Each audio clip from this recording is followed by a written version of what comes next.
मुख्यमंत्री एकनाथ शिंदेंची आनंद दिघेंच्या स्मृतीस्थळाला भेट, आमदार अपात्रता निर्णयानंतर आनंद दिघेंच्या आश्रमात मुख्यमंत्री। बाळासाहेब ठाकरे हयात असेपर्यंत सर्व काही नीट सुरू होतं, मात्र त्यांच्या पश्चात शिवसेनेत चढाओढ सुरू झाली, मुख्यमंत्र्यांचं वक्तव्य। केवळ पक्षाचा प्रमुख मोठा झाल्यानं पक्ष मोठा होत नाही, तर सामान्य कार्यकर्ताही मोठा व्हायला हवा, मुख्यमंत्र्यांची टीका। एकमेकांना चोर म्हणा, डाकू म्हणा, देणं घेणं नाही, दुकानदारी संपल्यानं नैराश्य आल्याचं दिसतंय, उपमुख्यमंत्री देवेंद्र फडणवीसांची उद्धव ठाकरेंवर टीका। शिवसेनेसंदर्भातल्या निकालावरती कपिल सिब्बल यांचं ट्विट, या नाटकाची स्क्रिप्ट फार पूर्वीच तयार झाल्याचं कपिल सिब्बलांचं मत। शिवसेना आमदार अपात्रता निकाल देऊन विधानसभा अध्यक्षांनी भाजपचे हस्तक असल्याचं सिद्ध केलं, सुषमा अंधारेंचा राहुल नार्वेकरांवरती आरोप। विधानसभा अध्यक्षांनी दोनही गटातल्या आमदारांना अपात्र केलं नाही, हे आश्चर्य, जयंत पाटील यांची प्रतिक्रिया। सर्वोच्च न्यायालयानं घातलेली चौकट पायदळीत उडवण्यात आली, ठाकरे गटाचे नेते अनिल परब यांची टिप्पणी। भाजप आधी आमदार आणि खासदार पळवून न्यायचे, आता ते पक्षच पळवतात, काँग्रेसचे प्रदेशाध्यक्ष नाना पटोलेंची टीका। आम्हाला गद्दार म्हटलं गेलं असलं तरी आम्ही कोणतीही गद्दारी केलेली नाही, पक्षाचे विचार आम्ही सोडले नाहीत, पक्ष वाचवण्यासाठी आम्ही वेगळे झालो, गुलाबराव पाटलांचं वक्तव्य। पंतप्रधान नरेंद्र मोदी आज नाशिक दौऱ्यावर, मोदींचा रोड शो होणार, तर रामकुंड आणि काळाराम मंदिरात मोदी दर्शन घेणार। 27व्या राष्ट्रीय युवा महोत्सवाचं पंतप्रधान मोदींच्या हस्ते आज उद्घाटन होईल। पंतप्रधान नरेंद्र मोदी आज मुंबई आणि नवी मुंबई दौऱ्यावरती 30,500 कोटींच्या विकास कामांचं उद्घाटन करणार। पंतप्रधान मोदींच्या नाशिक दौऱ्याची वेळ बदलली, दुपारी 12:15च्या ऐवजी मोदी सकाळी 10:15 वाजता नाशिकमध्ये येतात। ईस्टर्न फ्रीवेच्या ऑरेंज गेट ते मरीन ड्राईव्हला जोडणाऱ्या भूमिगत रस्त्याचं आज पंतप्रधान मोदींच्या हस्ते भूमिपूजन।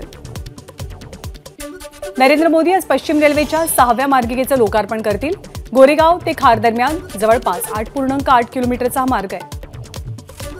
बेलापूर ते पेंधर मेट्रो रेल्वे मार्गाचं पंतप्रधान मोदी लोकार्पण करणार, 17 नोव्हेंबरला ही मेट्रो सर्वसामान्यांसाठी सुरू करण्यात आलेली आहे। नवी मुंबई शहर आणि उरण तालुका रेल्वे मार्गाने जोडला जाईल, मोदींच्या हस्ते खारकोपर ते उरण रेल्वे मार्गाचं उद्घाटन। पालघरच्या पाणी पुरवठा प्रकल्पाचं उद्घाटन होणार, वसई, विरार आणि मीरा भाईंदरसह पालघर जिल्ह्यातील 30 लाख लोकांना पाण्याची गरज भागवणाऱ्या सूर्य नदीवरचा हा प्रकल्प आहे। 16 जानेवारीपर्यंत नाशिक जिल्हा नो ड्रोन झोन म्हणून घोषित, पंतप्रधानांच्या दौऱ्याच्या पार्श्वभूमीवर निर्णय। पंतप्रधान नरेंद्र मोदी गोदावरी पूजन करणार, या पार्श्वभूमीवर नाशिकचा रामकुंड परिसर फुलांनी सजला। मुंबई पुणे द्रुतगती महामार्ग आणि जुन्या मुंबई पुणे महामार्गावर आज अवजड वाहतुकीला प्रवेशबंदी। मुंबई अहमदाबाद राष्ट्रीय महामार्गावर सकाळी 6 ते रात्री 10 वाजेपर्यंत अवजड वाहनांना बंदीचा निर्णय।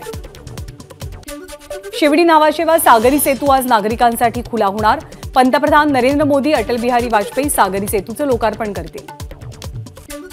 शिवडी नावाशेवा सीलिंगची मुख्यमंत्र्यांकडून पाहणी, हा मार्ग राज्यातील गेम चेंजर प्रकल्प असल्याचं मुख्यमंत्र्यांचं विधान।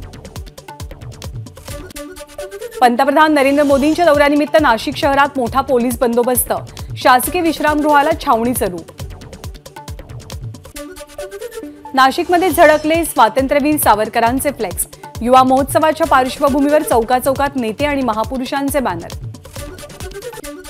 ठाण्यात दिवसभर अवजड वाहनांना बंदी, मोदींच्या दौऱ्याच्या पार्श्वभूमीवर वाहतूक कोंडी टाळण्यासाठी निर्णय। पंतप्रधान नरेंद्र मोदींच्या दौऱ्यानिमित्त गेटवे फेरी बोट आज बंद।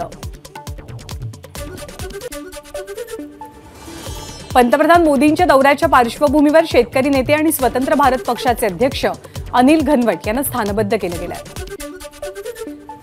तर पंतप्रधानांच्या नाशिक दौऱ्यापूर्वी शेतकरी संघटनांच्या पदाधिकाऱ्यांना स्थानबद्ध केलं, कांदा निर्यात बंदी उठवावी यासाठी शेतकरी संघटनांकडून मोदीच्या दौऱ्याच्या वेळेला विरोध होण्याची शक्यता आहे। आधी कांदा निर्यात बंदी हटवा आणि मगच नाशिकमध्ये पाय ठेवा, पंतप्रधान मोदींच्या दौऱ्यापूर्वी स्वाभिमानी शेतकरी संघटनेचा इशारा।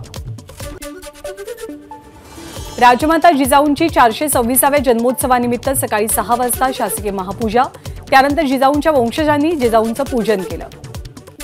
बुलढाण्यामध्ये राजमाता जिजाऊंच्या जन्मोत्सवाला दीपोत्सवानं सुरुवात। राजमाता जिजाऊंच्या जयंतीनिमित्त मुंबईच्या बोरिवली पूर्वेत उभारला राजमाता जिजाऊ चौक, उपमुख्यमंत्री देवेंद्र फडणवीसांच्या हस्ते लोकार्पण। छत्रपती संभाजीनगरमध्ये फडणवीसांच्या कार्यक्रमात लाभार्थ्यांचा गोंधळ। फडणवीसांच्या आवाहनानंतरही आरोग्य किट घेण्यासाठी प्रचंड झुंबड। 14 तारखेला रत्नागिरी जिल्ह्यामधल्या महायुतीच्या सर्व पदाधिकाऱ्यांचा मेळावा। उदय सामंत यांची माहिती।